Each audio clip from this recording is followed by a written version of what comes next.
Я без вкуса хожу. Что у меня вообще, если неделю я не поела, то вот такие. У меня плита грязная. Бардак.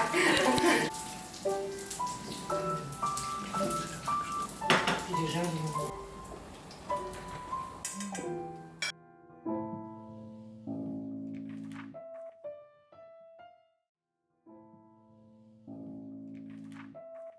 Интересная у нас была история встречи.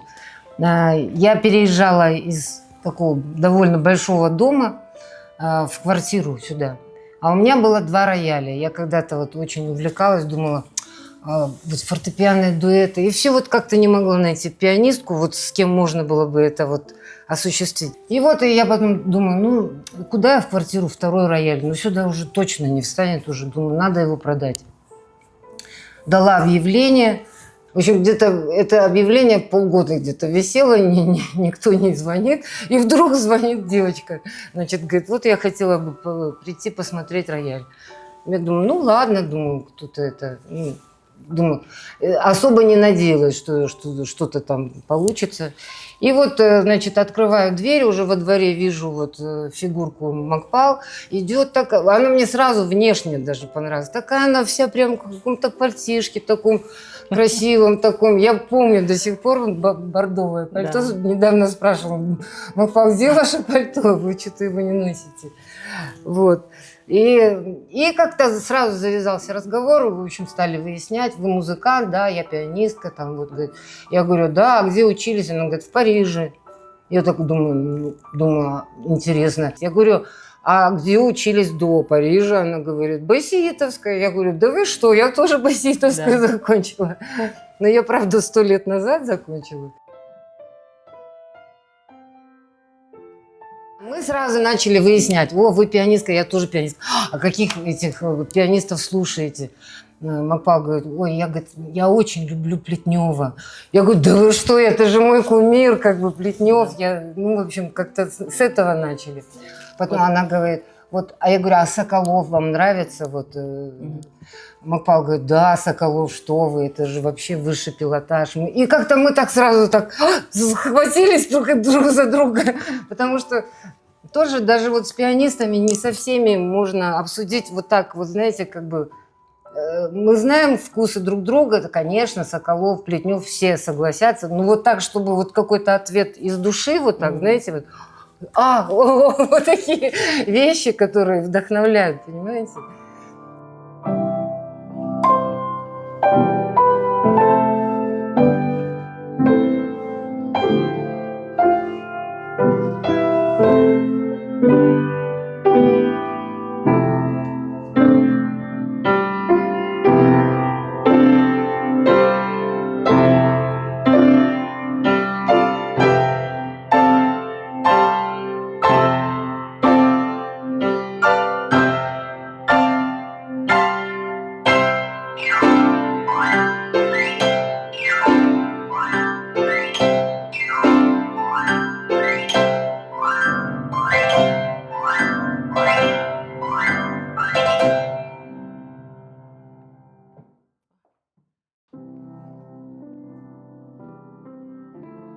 Потом Макпал сама тоже говорит, ой, как хорошо, как здорово фестиваль организовывать. И в итоге она сама уже организовала шикарный фестиваль. Это как Рефлекс? Echo de France. Echo de France, да.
Литература.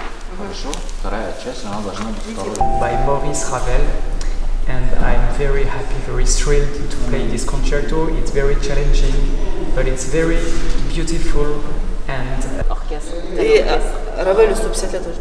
Ah, tu На фестивале. aussi, tu veux dire le mot festival, et parce que ça c'est Écho de France. l'anniversaire de Ravel, 150, Ok. 150 anniversaire. The second director who not speaking English, Joseph Ravel.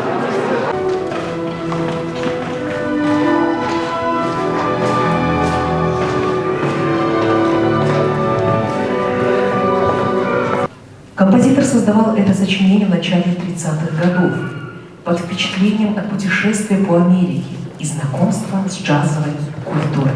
Исполняться в 3 частях. В связи с этим просим вас воздержаться от аплодисментов между частями. Солистка Макпал Кабден.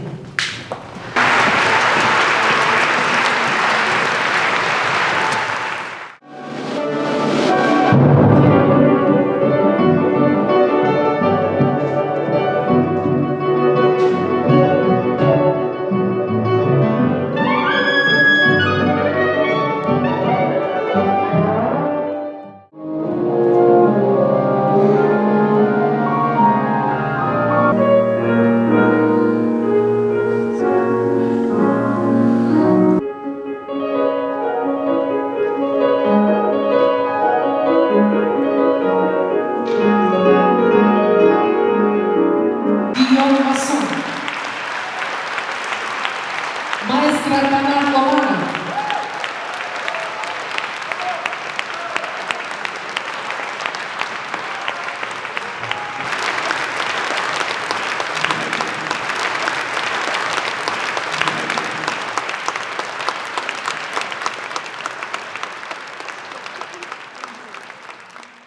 Макпал, вот как дань уважения там Франции, да, где она училась, она очень много оттуда почерпала.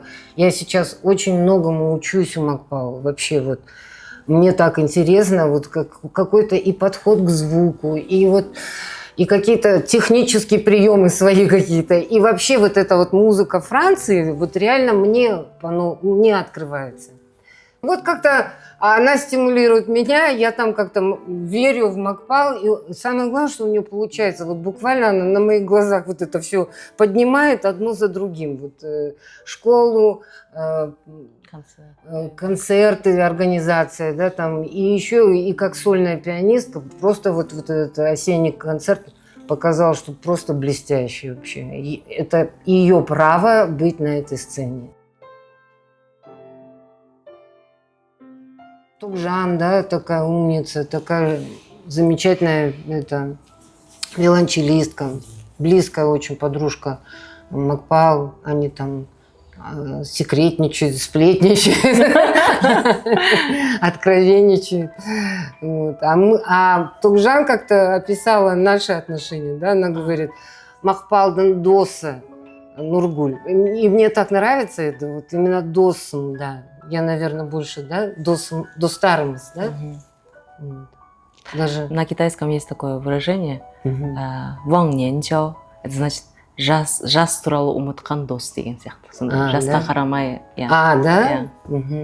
Вот такой, да, идеальный, да, вот прямо.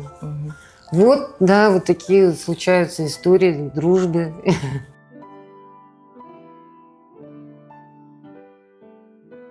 Таңертең біз сабаққа бара жатқанбыз. Сол кезде бір қыз алдымнан шыға келді. Андай рюкзак, қызыл рюкзагы бар есімде, ақ рубашка. Көз дегеннің или бордовый, да. Бордовый. Көзі деген жайнап тұр да, сосын бәрімен танысып жатыр, сосын мен қасына келіп, не хау деп едім, деп туысын көргенде. Сен де қытайша білесің ба? Иә, білемін деп. Мен де Қытайдан келгем деп. Сол кезден бастап танысып кеттік. Содан бері қарай мүмкін ол шақтағы енді ол кезде Қытайдан келгендер көп болмайды мектепте. Бірен саран ғана. Сон бір-бірімізді жақын тартып, жақсы араласып кеттік. Өмірде жақсы, жақын дос табу өте қиын. Өзіңді түсінетін, өзіңді бар болмысыңды қабылдай алатын деген сияқты. Вот Мақпал бірден бір сондай адам. Бір-бірімізді қатты түсінеміз. қаншама жыл бірге болсақ та, күнде бірге жүрсек те әңгімеміз таусылмайды әйтеуір. Әрбір мысалы оқыған кітаптар болсын, көрген жаңа фильм болсын, музыка, жаңадан тыңдаған музыкамыз болсын, бәрін талқылауға әрқашанда жалықпаймыз, иә. Әңгімеміз әйтеуір бір жақтан, ойымыз бір жақтан шығады. Күнде кездессек те ма? Күнде кездессек те. Дайын тұрады. Иә. Сондықтан өзі сондай тәрбиелі, жақсы семьядан шыққан ғой. Әйтеуір мектепте оқып жүрген кезде, қазірде де сондай бар. Мысалы оқыған бір кітаптар болса, ол маған айтып береді, мені де қызықтырады, мотивация береді. Музыка жағынан болсын, барлық жағынан да. Жан құрбым, нағыз дос, нағыз құрбы деп айта аламын.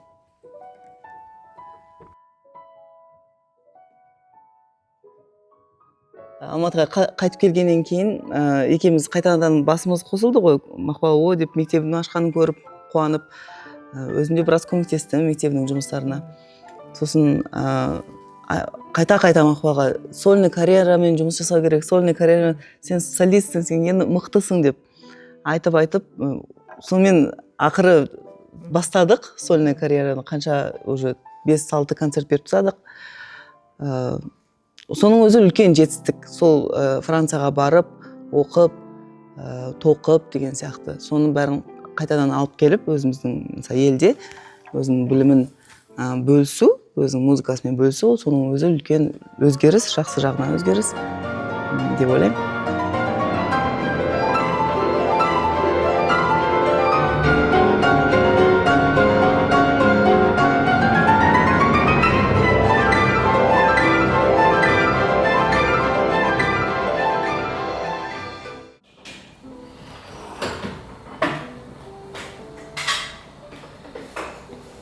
Борис, про Францию вы можете сказать, что вы много объездили мест, вы же действительно были, в каких только местах не были во Франции, пока учились. Да. Сколько друзей у вас?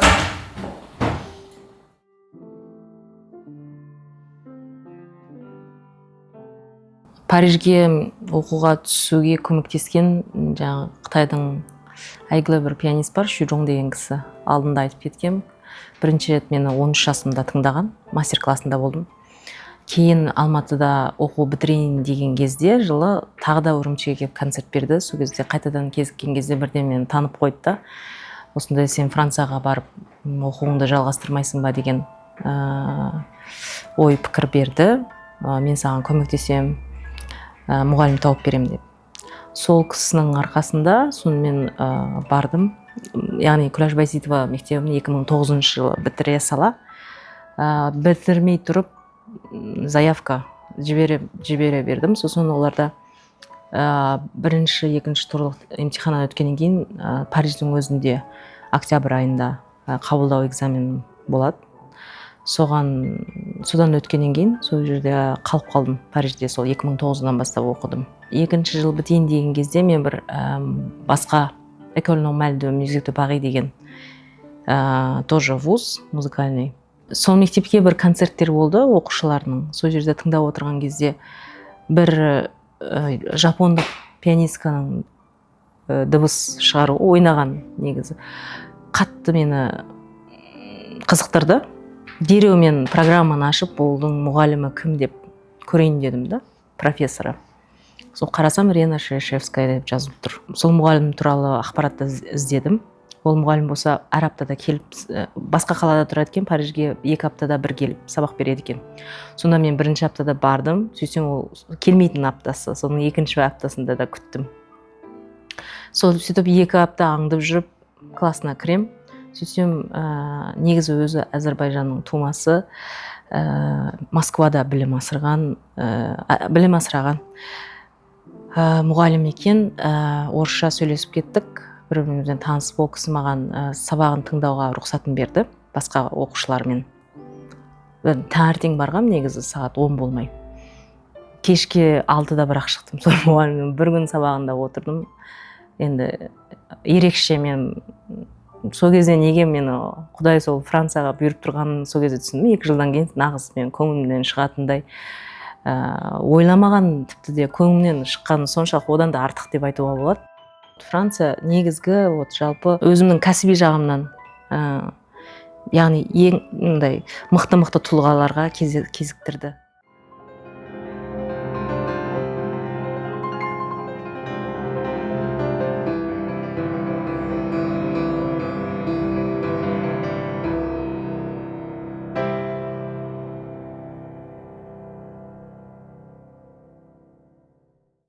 Сосын ол кезде енді тағы да бір жақсысы, орысша айтқанда мировоззрение дейді ғой, тек қана өз кәсіби жағымнан емес, мысалы ол жерде қаласымен енді барлығы өнер, классикалық өнер деп айтсақ болады, мысалы мәдениет орталығы, қаншама музейлер бар, қаншама көрмелер болып жатады, жаңағы келіп жатады Парижде, қаншама концерттер бар, мықты дүние жүзі деңгейіндегі, мысалы тіпті небары 5 евроға андай ең мықты дүние жүзіндегі әйгілі мысалы музыканттардың концертіне кіріп тыңдауға болатын. Сонымен мен кәдімгідей қоректенетінмін деп айтсам бола ма? Кәдімгідей мен музыка жағынан, өнер жағынан көп білім, сондай азық алдым десем болады. Ол енді мен үшін айтқанда бағасыз. Осы концертке дейін біз 4 рет па уже Мақпал ойнап тастады әртүрлі оркестрмен. Енді біздің оркестр, өзім сол оркестрде жұмыс істеймін негізі, виолончельде ойнаймын. Біздің оркестр басқасына қарағанда ең жақсысы деп айта аламын. Осы күнге дейін Мақпалдың ойнаған, осы Равальда ойнаған оркестрлермен салыстырған кезде оларда көп жұмыс жасады, ол жағын бәрін көрдім. Дайындық жағында да, біз сахнаның артында жүрсем де көріп жүрдім. Кім қалай дайындалып жүргенін, мысалы, оркестрдің қалай дайындалған, солистердің қалай дайындалған. Сапасы өте жоғарғы деңгейде өтті деп айта аламын. Өйткені бұл шығарманы көп ойнай бермейді бізде, өкінішке орай, Қазақстанда. Равальдың шығармаларын көп ойналмайды. Қиын болғандықтан шығар, мүмкін адамдар көп алғысы келмейтін шығар. Бірақ Мақпал мен Гийом екеуі өте жоғары деңгейде ойнап шығарды деп ойлаймын. Оркестр тоже әрине. Концерттен кейінде де көп андай комментарий болды. Келген музыканттар бәрі өте үлкен, өте жақсы деңгейде өтті деп айтып жатқандар, әлі күнге дейін айтып жатқандар бар. Франциялық музыка, былай айтқан кезде. Соны мысалы біраз дәріптеу шығар, Қазақстанда көрсету, қалай ойнау керек, қалай болу керек екенін. Әрине ойнайтындар бар, мүмкін мектептегі оқушылар, консерваториядағы оқушылар орындайтын шығар, бірақ та олар мысалы Мақпал сияқты Францияда соншама жыл тұрып, соны музыкасының дәл қалай болу керек екенін мүмкін тіпті білмейтіндер шығар деп ойлаймыз. Сондықтан осындай фестивальдердің арқасында жас музыканттар, жас өспірімдер музыканың дәл қандай болу керек екенін. Дәл қандай деп айтуға да болмайтын шығар десем. Енді бір қыры деген сияқты. Көру керек, тыңдау керек деп, үйрену керек деп ойлаймын. Мен Нұргүлдің үйіне барып рояль алған кезде осы Аркадий Володос болсын, Михаил Пуденев болсын, сол кісілерді фестивалінде мен шақырғам, мен ойындастырғам дегенді естігенде мен шынымен де орнынан атып тұрдым да, шын жүрегімнен бір тағзым жасадым. Сосын тұрған кезімде мына көзімнен жас толып кеткен. Себебі ол кезде қанша 16 жыл өтіп кеткен кезі сол концерт тыңдағалы. Бірақ та әлі есімде бар қандай әсер қалдырғаны маған деймін да. Сонда мен шынымен де риза болдым, қатты рахметімді айтқым келді. Себебі ол кезде кішкентай болып білмеймін ғой кім ұйымдастырушы деген сияқты, кім шақырды деген сияқты. Сосын мен алғысымды айттым, Нұргүл, сіз деп рахмет сізге, сол менің өміріме сондай деген әсер алды. Және ойлаңызшы, мен жалғыз емеспін. Қанша мен бірге барған әріптестерім, сол кездегі сабақтастарым, фортепиано ойнайтын, басқа аспапта болсын барғандар, бәрі үлкен әсерде қалды деймін да. Соны ойлаймын, айтып кеткім келеді да. Нұргүл сол кезде мысалы қаражат жағдай мүмкіншілігі болды, бірақ та оны ол сән, салтанат, немесе мүлік, өзінің жеке бір несіне жұмсамай, мәдениетке музыкалық мәдениетке, иә, мысалы, соншалықты өзінің үлесін қосты. Сол істегені қанша мысалы жас музыканттарға кейінгі бізге қандай жақсы әсер етті. Соны алған әсерімді